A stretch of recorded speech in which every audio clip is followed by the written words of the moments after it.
People have been question document examiners for hundreds of years, and they've used a variety of different equipment during that time period. A long time ago, it was okay to use one of these antiquated microscopes. The problem with these things is they don't really give you a good field of vision. A lot of people in the business still use a good old 5 to 10 power magnifier, which I use on occasion as well.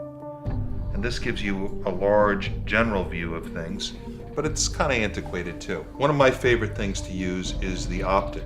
This piece of equipment was government surplus. It was used in tanks in Desert Storm and used to enhance the infrared. It's very good for reading a letter that's in an old script that's normally hard to read, but it's also excellent for comparing handwriting because you have your question example blown up and you have what may be a known example right next to it, and it's very good for making a comparison. I still use these kind of magnifiers, but the new technology has really brought things to the next level. And the tried and true equipment is great, but we want to go a little bit farther here. Let me show you what this does.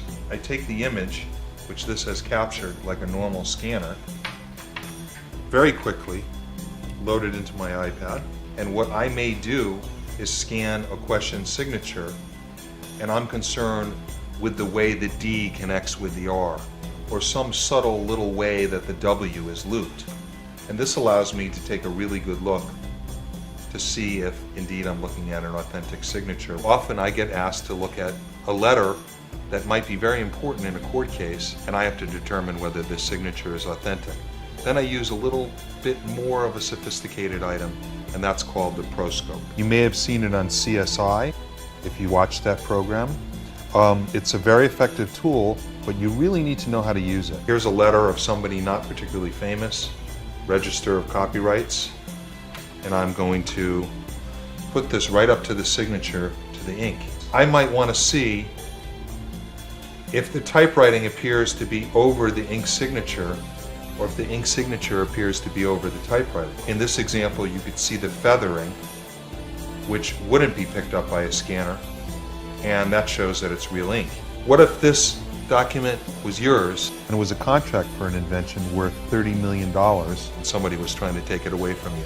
It would be really important to know if it was genuine or not. This is exactly the kind of evidence that can make or break your case. The technology has certainly changed, but all of these tools have helped me to become a better professional in my trade.